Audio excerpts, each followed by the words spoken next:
अस्सलामुअलैकुम, मैं हूं Mohammad Hasan and welcome to my channel.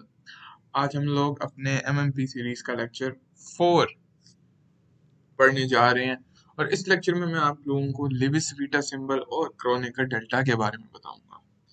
तो इनको मैं इंट्रोड्यूस भी करूंगा और अगर मेरे पास टाइम बचा तो लेविस बीटा और क्रोनेकर डेल्टा के जरिए जो वेक्टर आइडेंटिटीज प्रूव की जाती हैं उनमें से कुछ आइडेंटिटीज भी मैं प्रूव करके दिखाऊंगा, वरना वो मैं अगली वीडियो में इनकी प्रूफ की एक्सरसाइजेस करवा दूंगा आप लोगों को। तो हम शुरू करते हैं, पर हम अब ये शुरू थोड़ा इनडायरेक्ट तरीके से करेंगे ताकि हमें थोड़ा थोड़ा ये नेचुरल किस्सा फील हो कि ये दो जो ऑब्जेक्ट्स हैं, बड़े फंडामेंटल ऑब्जेक्ट्स हैं टेंसर कैलकुलस के, ये कहाँ से आए हैं और कैसे आए हैं। तो पहले हम स्टडी करेंगे क्रोनेकर डेल्टा सिंबल को। तो हमारे पास क्रोनेकर डेल्टा, हम इसको स्टडी करने लगे हैं। ये एक सिंबल है जो बहुत इंपॉर्टेंट है, एक टेंसर भी है, ये एक मैट्रिक्स भी है, ये सब आपको अभी इस वीडियो में पता चलता जाएगा। तो इसको मैं इंट्रोड्यूस करवाने लगा हूँ, पर इसको इंट्रोड्यूस करवाने के लिए मैं कुछ स्टेप्स फॉलो करूंगा। पहले आप देखें कि हमने कल मैट्रिक्स मल्टीप्लिकेशन को इंडेक्स नोटेशन में लिखा है और हमें यह भी पता है कि एक प्रॉपर्टी होती है ऑर्थोगोनैलिटी प्रॉपर्टी। ठीक है, ऑर्थोगोनैलिटी प्रॉपर्टी क्या होती है? वो कहती है कि जब हमारे पास एक रोटेशन मैट्रिक्स होती है और उसी को उसके ट्रांसपोज से मल्टीप्लाई करें, या इसको मैं इस तरह लिख दूं कि आर आर ट्रांसपोज, तो ये आइडेंटिटी मैट्रिक्स के बराबर होता है सब। ठीक है, अब इसी चीज को मैं इंडेक्स नोटेशन में लिखना चाहता हूँ। ये सब जो है मैं इंडेक्स नोटेशन में लिखना चाहता हूँ। तो देखिए होता क्या है कि अगर मेरे पास ये रोटेशन मैट्रिक्स है जो कि है आर, अभी मैं 2 डायमेंशन में बनाता हूँ, 3 डायमेंशन में फिर काम जो है वो थोड़ा ज्यादा हो जाता है, पर बात तो वही बनेगी। तो R11 R12 R21 R22। देखिए अगर मैं इसी रोटेशन मैट्रिक्स का ट्रांसपोज ले लूं तो मेरे पास क्या बनेगा? R11 R21 R, ये ऊपर चली जाएगी, और R12 R22। देखिए हुआ क्या है कि इसकी जो इंडेक्स रिप्रेजेंटेशन थी, कल मैंने आपको मैट्रिसेस की इंडेक्स रिप्रेजेंटेशन करनी सिखाई थी। तो जो आम रोटेशन मैट्रिक्स है, इसकी जो इंडेक्स रिप्रेजेंटेशन है वो क्या है? वो इस तरह है, आर आई जे। ठीक है, तो इसके ट्रांसपोज की भी जो रिप्रेजेंटेशन है वो इसी तरह बनेगी कि आर ट्रांसपोज आई जे। पर ये देखें कि आर ट्रांसपोज आई बराबर नहीं है, बल्कि ये रिप्रेजेंटेशन है, इसलिए मुझे एरो का साइन लगाना चाहिए। पर आप इस बात पर गौर करें, इस बात पर बहुत अच्छे से गौर करें कि आर ट्रांसपोज आई जे जो है, इसका पहला कंपोनेंट, उसका इसका पहला कंपोनेंट R11 ही है और आर का भी पहला कंपोनेंट 11 ही है। पर आर का दूसरा कंपोनेंट देखें, R12 कंपोनेंट देखें, उसी जगह हमारे पास यहाँ पर R21 कंपोनेंट आया है। यानी जहां आई था और जहां जे था, वो बस उसने जे को आई से रिप्लेस कर दिया। यानी आर ट्रांसपोज आर जो है, आर ट्रांसपोज आई जे बराबर है आर जे आई के। तो आप ये इधर से भी देख सकते हैं, यहाँ पर जहां पर 2 1 कंपोनेंट होता था रोटेशन मैट्रिक्स में, देखें R21 जो कंपोनेंट है वो अब ट्रांसपोज मैट्रिक्स के अंदर R12 से रिप्लेस हो गया। यानी आई जे ने बस अपनी पोजीशन चेंज कर ली है। तो जहां इंडेक्स आई जे होती थी वो आर जे आई से रिप्लेस हो गई है। तो अगर हमारे पास कोई मैट्रिक्स, इन जनरल हमारे पास कोई मैट्रिक्स है ना, चाहे वो 3 डायमेंशन से क्यों ना हो, हमारे पास कोई मैट्रिक्स है एम आई जे, तो अगर मैं इसका ट्रांसपोज लेता हूं, अगर मैं एम आई जे का ट्रांसपोज लूं, तो इंडेक्स नोटेशन में एम आई जे बराबर होगा एम जे आई के। तो मैं ट्रांसपोज हटा सकता हूँ और इसकी जगह आई जे की जगह सिर्फ मैं जे आई लिख सकता हूँ, और ये दोनों बातें आपस में बिल्कुल बराबर होंगी। तो इस तरीके से इंडेक्स नोटेशन में आप किसी मैट्रिक्स का ट्रांसपोज ले सकते हैं। तो अब चले हम ऑर्थोगोनैलिटी प्रॉपर्टी को इंडेक्स नोटेशन में लिखने की कोशिश करते हैं। तो let's write orthogonality property in index notation. ठीक है, तो ये हम कैसे कर सकते हैं? देखें कल मैंने आपको बताया था कि एक मैट्रिक्स Cij अगर दो मैट्रिक्स के मल्टीप्लिकेशन से मिलकर बनती है तो हम उसको ऐसे लिख सकते हैं Mik और के जे, जिसमें के और जे पर सम हो। ठीक है, तो हमें पता है कि जो आइडेंटिटी मैट्रिक्स है वो बनती है जब आर को आर ट्रांसपोज से मल्टीप्लाई करते हैं, क्योंकि आर आर ट्रांसपोज एक दूसरे के इनवर्स हैं बाय ऑर्थोगोनैलिटी प्रॉपर्टी। जिनको ये नहीं पता वो लेक्चर 1 जाकर देख सकते हैं।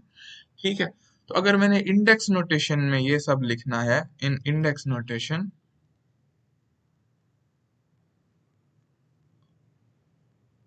ये सब कैसे लिखा जाएगा? देखें, आई हमारे पास क्या बन सकती है, फिर आई जो मैट्रिक्स है वो हमारे पास आई जे बन सकती है।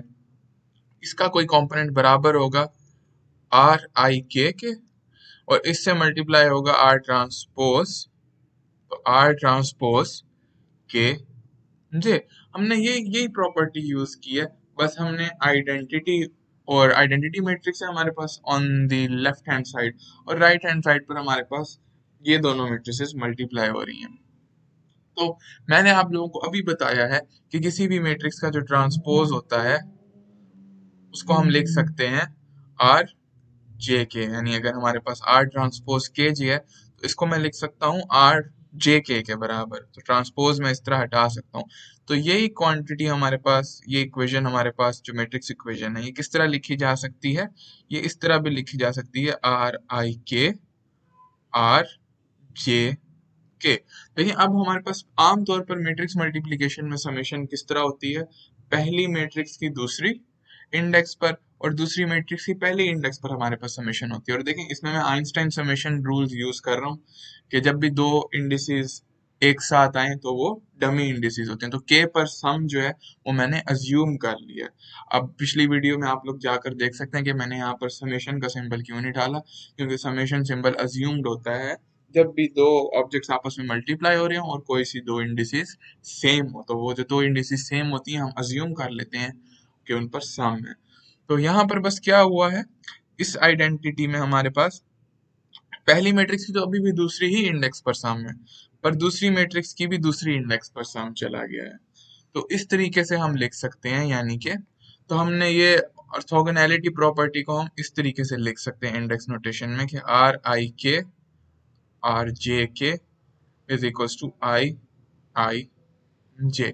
पर आई जे जो हमारे पास आइडेंटिटी मैट्रिक्स है ना, इसके लिए हमारे पास एक खास सिंबल है। इसके लिए हम ये सिंबल यूज करते हैं, डेल्टा सिंबल, और इसको हम डेल्टा आई जे लिखते होते हैं इसको, और इस सिंबल को हम कहते हैं क्रोनेकर डेल्टा। ठीक है ना? तो इस सिंबल को हम क्रोनेकर डेल्टा कहते हैं।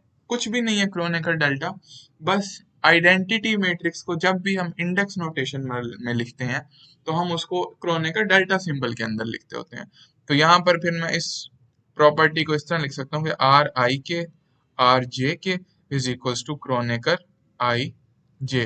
तो बुक्स में ज्यादातर ये जो हमारे पास प्रॉपर्टी है ये इस तरह लिखी जा सकती है। तो ये हमारे पास वही ऑर्थोगोनैलिटी कंडीशन है, orthogonality condition in index notation. ये एक बड़ा इंपॉर्टेंट सिंबल है जो हमारे पास क्रोनेकर डेल्टा सिंबल है। तो इस सिंबल को हम थोड़ा सा अब देखते हैं। चलें, हम अब ये हमारे पास आ गई है आइडेंटिटी, तो हम क्रोनेकर डेल्टा सिंबल जो हमने डेवलप कर लिया है इसको देखते हैं। तो ये हमारे पास अब क्रोनेकर डेल्टा सिंबल आ गया है, क्रोनेकर डेल्टा।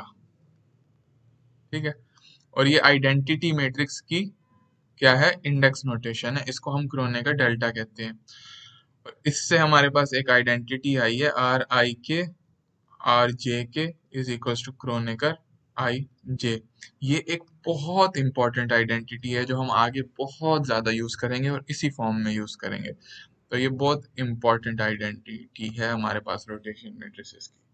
मैं आगे इसको काफी बार यूज करूंगा, इसलिए आप लोग इसको अच्छे से समझ लें या इसको अच्छे से देख लें। तो हमारे पास अगर मैं आइडेंटिटी मैट्रिक्स को अपनी मैट्रिक्स फॉर्म में लिखूं तो वो कैसे लिखी जाती है? हमारे पास इधर 1 होते हैं, इधर हमारे पास जीरोस होते हैं, यानी हमारे पास डायगोनल पर वंस होते हैं और बाकी हर जगह हमारे पास जीरोस होते हैं। तो देखिए हमारे पास जब ये वाला कौन सा है, ये वन वन कंपोनेंट है, ये टू टू कंपोनेंट है, ये थ्री थ्री कंपोनेंट है, और बाकी बाकी जिन कंपोनेंट्स में हमारे पास वन टू आता है या वन थ्री आता है या टू वन आता है या टू थ्री आता है या थ्री वन आता है या थ्री टू आता है, वो सब जीरो हैं। यानी जिन जिन कंपोनेंट्स में जब जब आई जो जे के बराबर होता है, यानी अगर मैं इसको इंडेक्स नोटेशन में लिखूं सिर्फ वन वन, यानी जब आई जे के बराबर होता है, यानी आई जब जे के बराबर होगा, यानी Kronecker one one, Kronecker two two, Kronecker three three, ये वन के बराबर होता है। ठीक है, इसके डायगोनल कंपोनेंट्स जो होते हैं वो वन के बराबर होते हैं। और जब जब आई जे के बराबर नहीं होता, तो हमारे पास for example Kronecker one two, Kronecker one three, Kronecker two one, Kronecker two three, Kronecker three one और क्रोनेकर थ्री टू, ये सब के सब जीरो के बराबर होते हैं। ठीक है, तो ये इसकी एक बड़ी इंपॉर्टेंट प्रॉपर्टी है कि हम इसको मैट्रिक्स में लिखने की बजाय हम अपने क्रोनेकर जो डेल्टा हमारे पास है, क्रोनेकर डेल्टा, इसको हम इस तरीके से भी लिख सकते हैं कि इसको इस तरह मैट्रिक्स फॉर्म में हर बार लिखने के बावजूद हम ये लिख सकते हैं क्रोनेकर डेल्टा एक सिंबल है जिसकी ये प्रॉपर्टी है कि वो वन के बराबर होता है, क्रोनेकर डेल्टा वन के बराबर होता है जब इसकी इंडिसेस जो होती हैं, आई इंडेक्स जो है वो जे के बराबर हो, और जब इस और ये जीरो के बराबर होता है जब आई इंडेक्स जे के बराबर ना हो। तो ये एक बड़ा इंपॉर्टेंट सिंबल है, इसको यूज कैसे करना है, ये आएगा कब और कहाँ कहाँ, ये आप लोगों को बात अभी थोड़ी देर में पता चल जाएगी। तो अभी बस ये याद रखें कि ये जो हमारे पास क्रोनेकर डेल्टा सिंबल है, ये आइडेंटिटी मैट्रिक्स को, बस एक कन्वेंशन है कि आइडेंटिटी मैट्रिक्स को जब हम इंडेक्स नोटेशन में लिखते हैं तो हम आई आई जे लिखने के बजाय डेल्टा आई जे लिखते हैं। और डेल्टा आई जे को इस तरीके से काफी बुक्स में डिफाइन किया जाता है कि वो वन के बराबर है जब आई जे हो, और वो जीरो के बराबर है जब आई नॉट इक्वल टू जे हो।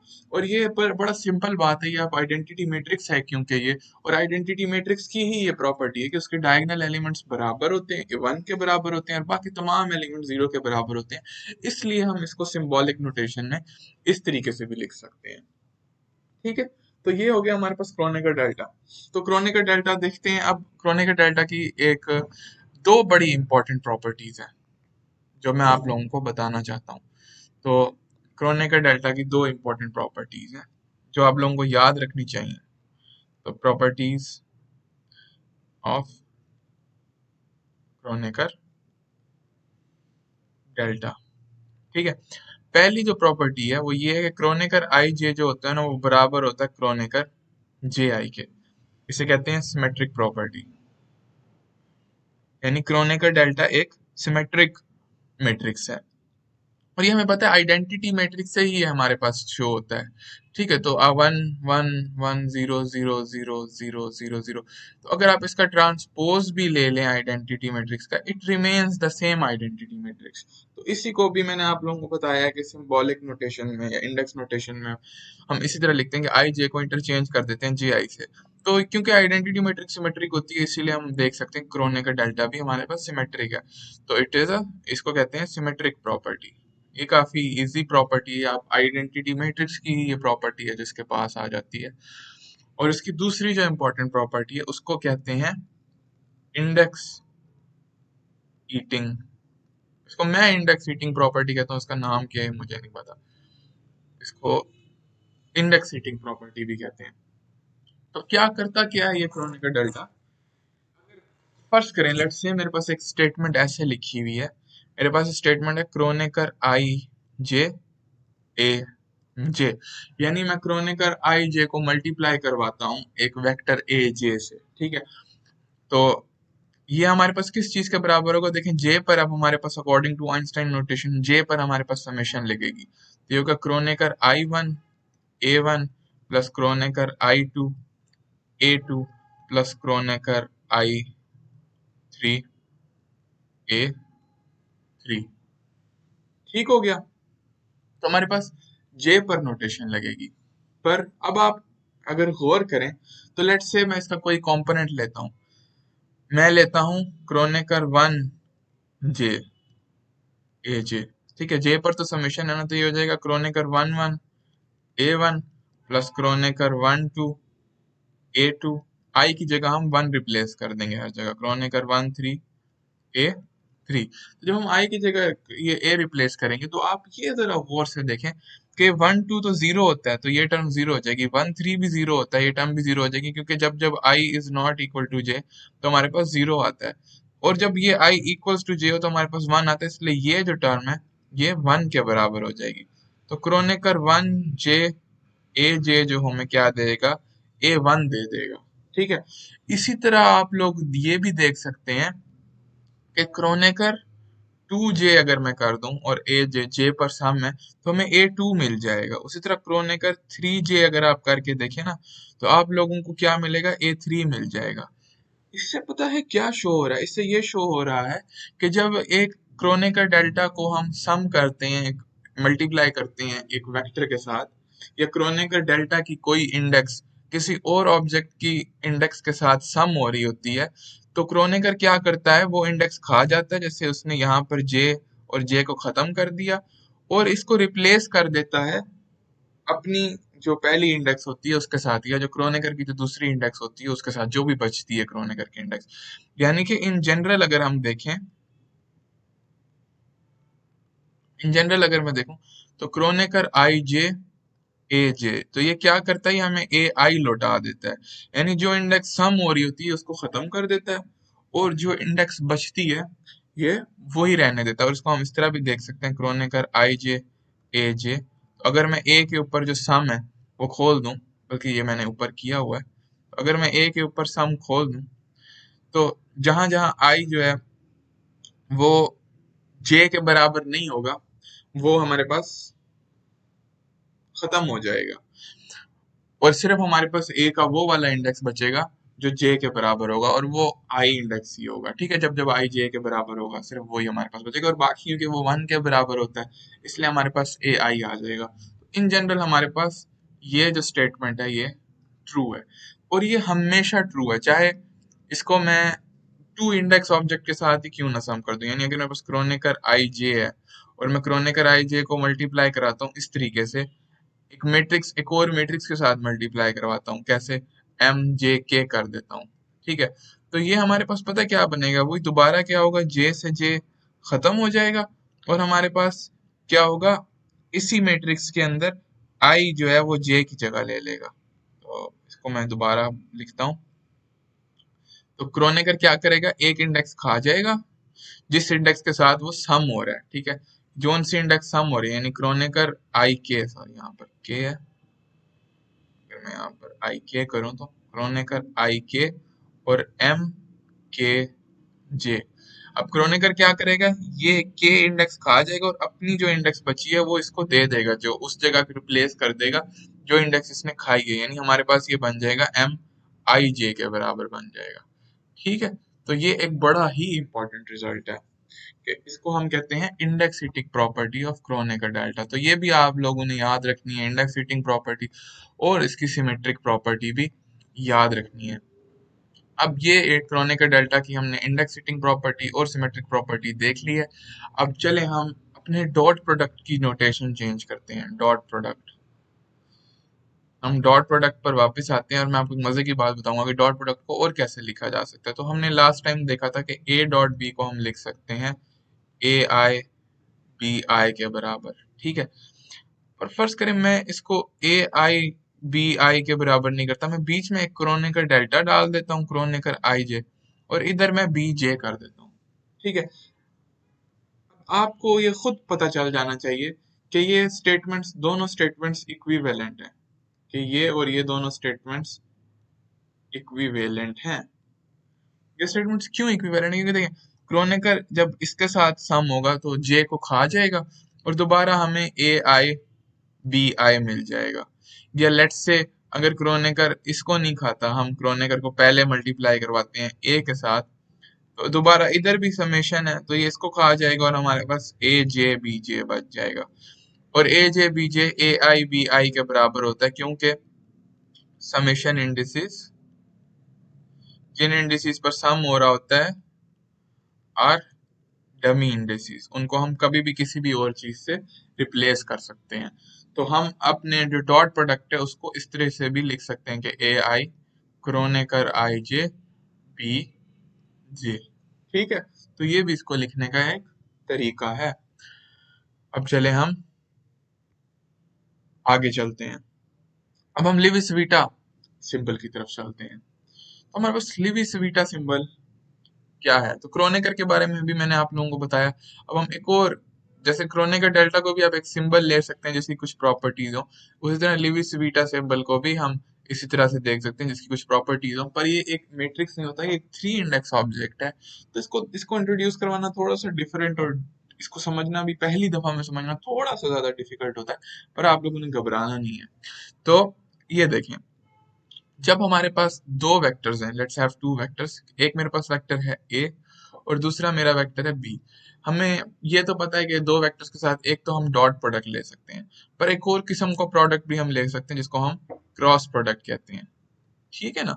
और क्रॉस प्रोडक्ट हमारे पास क्या लौटाता है, एक और वेक्टर ही लौटाता है, उसको मैं कह देता हूँ कि वो हमें वेक्टर सी लौटाता है, ठीक है। तो अब हमारे पास क्रॉस प्रोडक्ट लें तो हमारे पास वेक्टर सी आता है, लेट्स से, क्योंकि एक और वेक्टर आता है उसको मैं बस इन जनरल एक वेक्टर सी कह रहा हूँ। तो सी वेक्टर का जो एक कंपोनेंट होगा वो सी के हो जाएगा। लेट्स से मैं कह देता हूँ कि सी वेक्टर का कोई भी एक कंपोनेंट जो है वो सी के है। यानी जैसे मैंने आप लोगों को बताया था, आप वेक्टर अगर आपके पास ए हो तो आप उसके किसी भी एक कंपोनेंट को बता सकते हैं कि वो ए आई से भी आप उसे डिनोट कर सकते हैं, या ए जे से करें, या जिस मर्जी इंडेक्स से करें। इससे बस आपको ये पता चल जाता है कि आप किसी एक कंपोनेंट के बारे में बात कर रहे हैं उस वेक्टर के।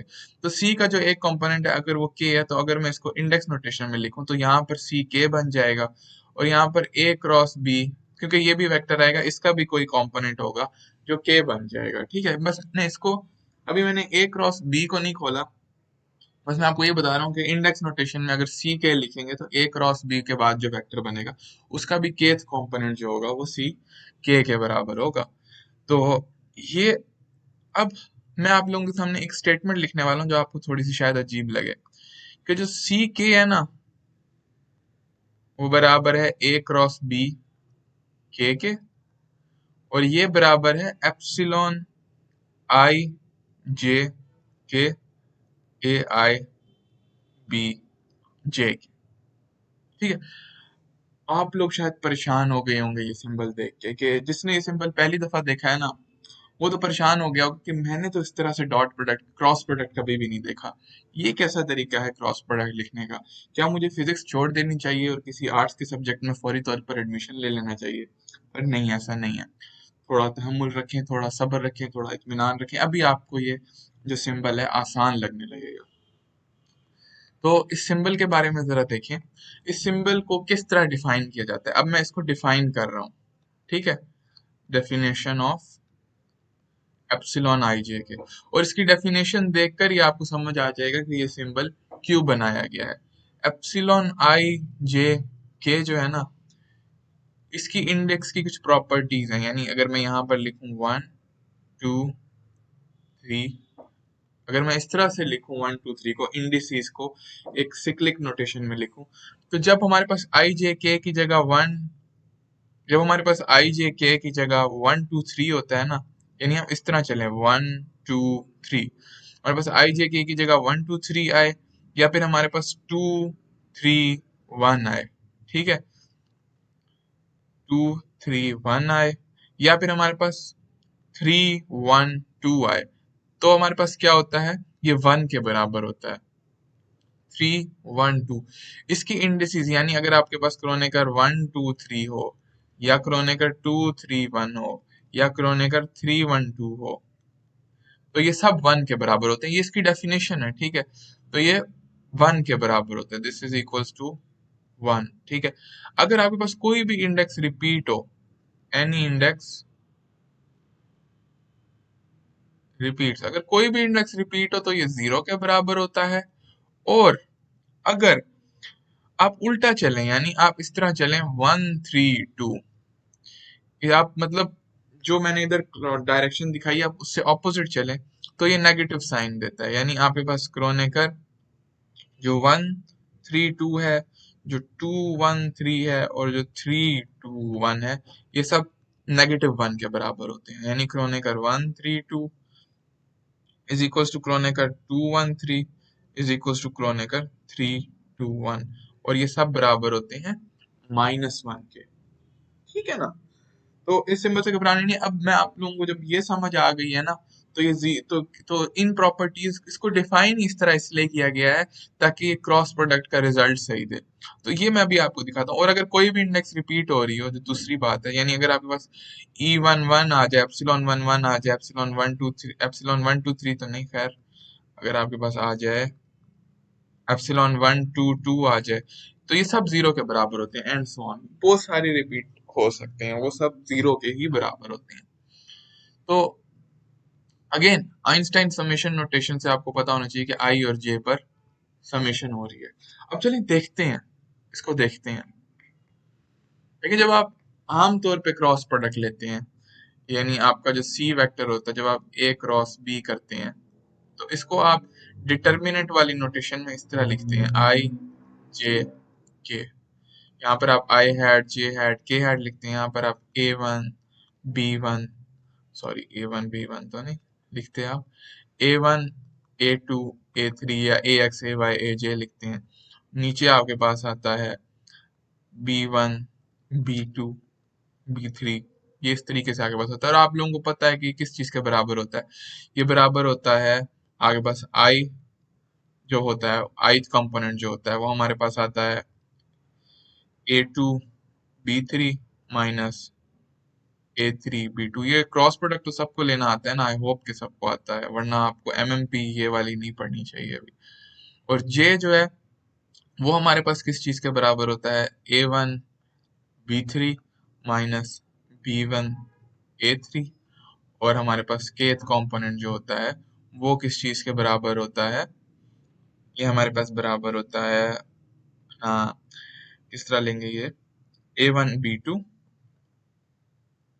माइनस A2 B1 के बराबर होता है। ठीक है, तो अगर मैं इसका पहला कंपोनेंट देखूं, यानी C1 जो है वो किस चीज के बराबर है, A क्रॉस B, इसके पहले कंपोनेंट के। ठीक है, और इसका पहला कंपोनेंट ये वाला जो कंपोनेंट है, हमें पता है ना A1 जो होता है वो उसका x कंपोनेंट होता है, तो C का x कंपोनेंट वही होगा ना जो I बेसिस वेक्टर के साथ है या x बेसिस वेक्टर के साथ है। और x कंपोनेंट को हम 1 कहते हैं, हमने x जो डायरेक्शन है उसको 1 से एसोसिएट किया है। तो हमारे पास ये आ जाएगा A2 B3 minus A3 B2।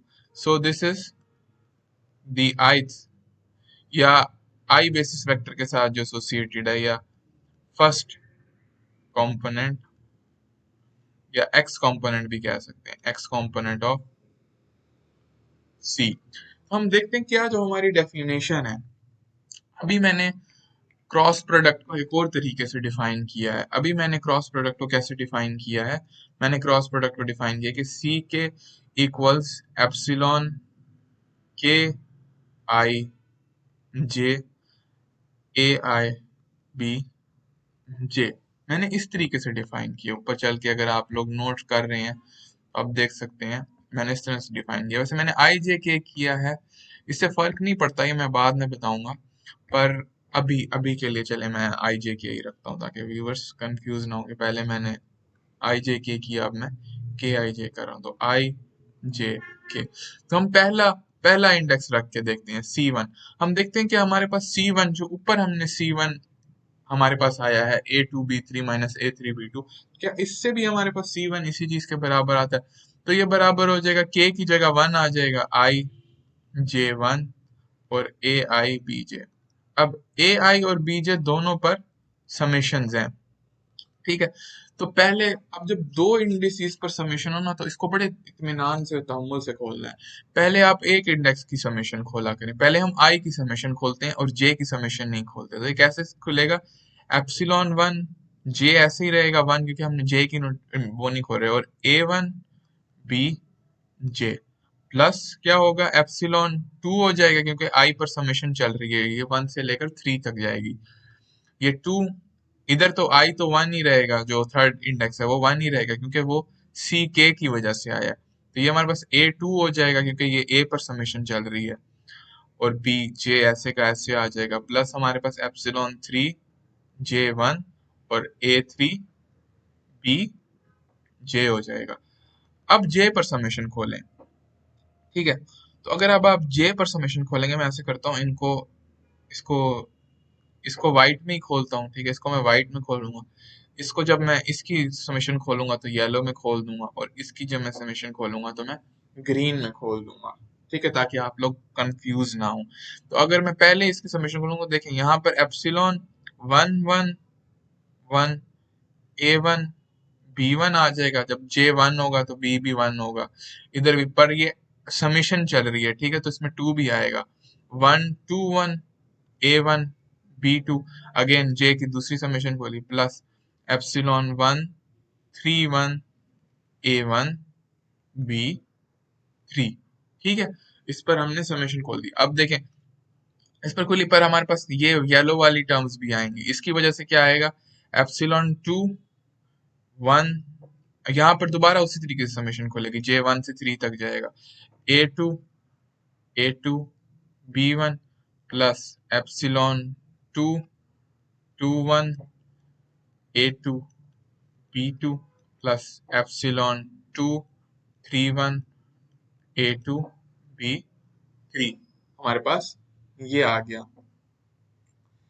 हमारे पास ग्रीन वाली टर्म की भी समीशन खुलेगी, बिल्कुल उसी तरह J1 से लेकर 3 तक जाएगा, epsilon 3 1 1 A3 B1 plus epsilon 3 2 1 A3 B2 plus epsilon 3 3 1 A3 B3। अभी देखने इसमें से कितनी टर्म्स कैंसिल हो जाएंगी। मैंने आपको इसकी प्रॉपर्टी बताई थी कि जब भी दो इंडेक्सेस सेम हो, एनी टू इंडेक्सेस सेम हो, तो ये जीरो हो जाता है। इधर देखिए तीनों इंडेक्सेस सेम है, ये जीरो हो जाएगा। इधर 1 1 सेम है तो ये जीरो हो जाएगा। इधर 1 3 1 है, 1 2 दफा आ रहा है, ये जीरो हो जाएगा। इधर 2 1 1 है, 1 2 दफा आ रहा है, ये भी जीरो हो जाएगा। इधर 2 2 1 है, ये 2 2 दफा आ रहा है, ये जीरो हो जाएगा। ये नहीं जीरो होगा क्योंकि इधर 2 3 1 है, कोई इंडेक्स रिपीट नहीं हो रही। इधर 3 1 1 है, 1 2 दफा आ रहा है, ये जीरो हो जाएगा। ये 3 2 1 है, कोई इंडेक्स रिपीट नहीं हो रही। ये 3 3 1 है, ये भी जीरो हो जाएगा, क्योंकि कोई इंडेक्स रिपीट नहीं होनी चाहिए।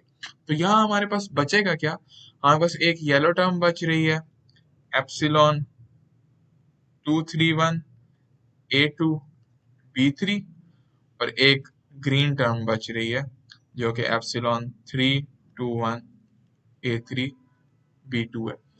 अब देखें मैंने आपको बताया था कि इसको ऑर्डर फॉलो करना चाहिए, 1 2 3, ठीक है।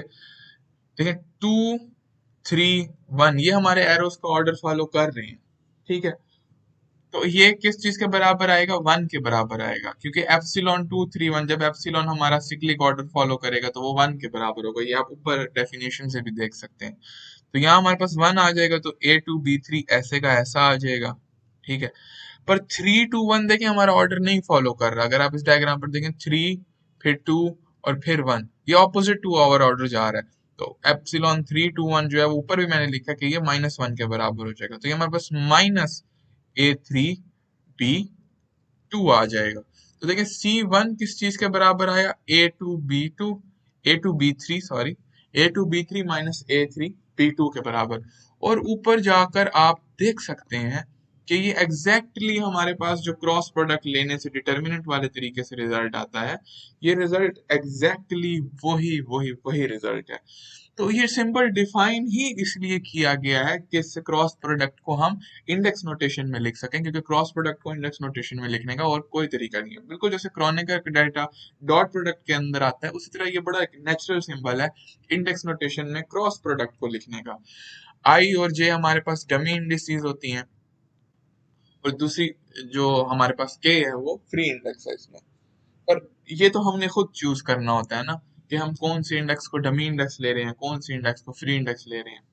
तो बाकी सब हम पर होता है कि इंडेक्स को आप नाम क्या देते हैं। जैसे शेक्सपियर ने कहा था, that which you call a rose would smell as sweet by any other name. तो इट डजंट मैटर आप अपने इंडिसेस को नाम क्या देते हैं, बस आपकी मैथमेटिक्स जो है वो कंसिस्टेंट होनी चाहिए। तो ये हमें पता चल गया कि ये किस तरीके के का ये सिंबल है जो लिविस वीटा सिंबल है। अब हमने देखना है कि इस सिंबल अब हमने ये देखना है कि इस सिंबल की प्रॉपर्टीज क्या है। तो मैं यहाँ पर लिखता हूँ, अगेन हम इस सिंबल की कुछ प्रॉपर्टीज स्टडी करते हैं। वैसे इसकी शायद एक ही प्रॉपर्टी है, पर मैं देखता हूँ प्रॉपर्टीज ऑफ लेवी सेविटा सिंबल।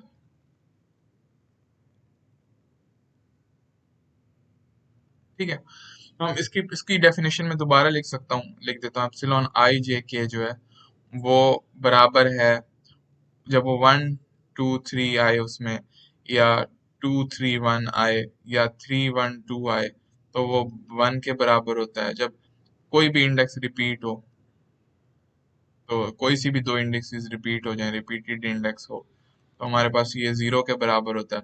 और अगर हम इससे ऑपोजिट चलें, यानी 2 1 3 या 1 3 2 या 3 2 1 आए हमारे पास, तो ये -1 के बराबर होता है। तो इधर एक चीज जरा नोटिस करें, इधर जरा एक चीज नोटिस करें, अगर हम आपके मेरे पास 1 जो होता है मेरे पास -(-1) के बराबर होता है। ठीक है, माइनस से -1 कैंसिल हो जाएगा। उसी तरह हम लिख सकते हैं एप्सिलॉन 1 2 3 तो 1 के बराबर होता है, तो ये बराबर ना हो गया माइनस एप्सिलॉन 2 1 3 के।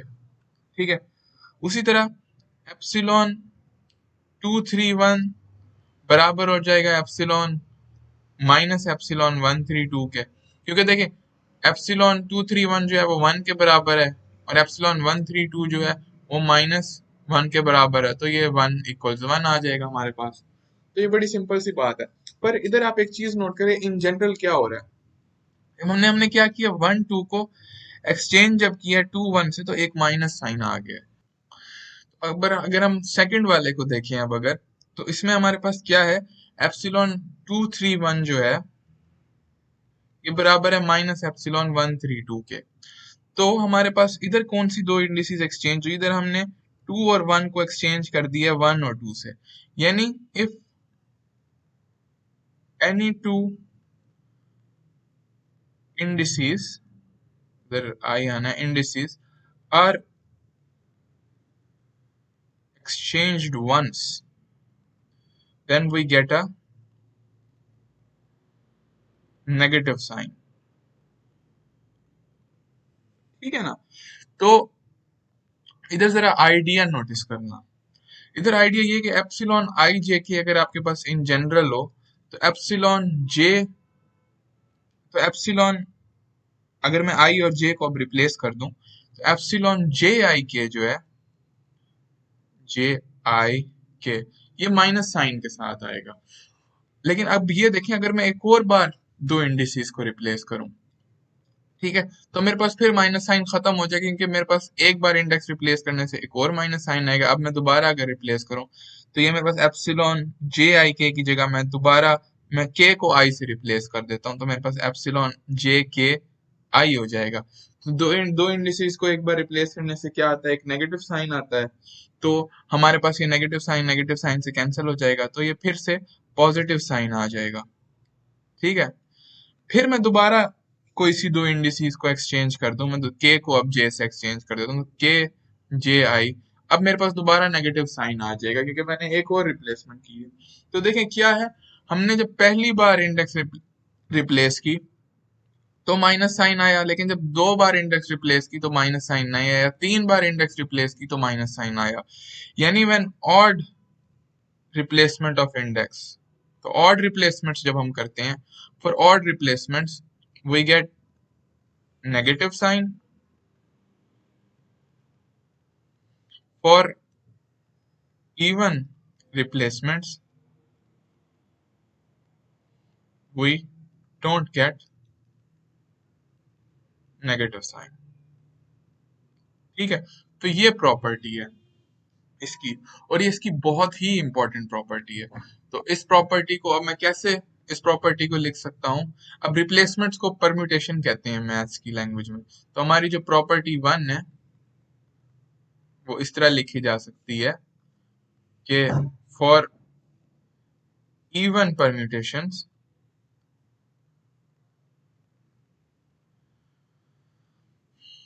epsilon ijk remains same,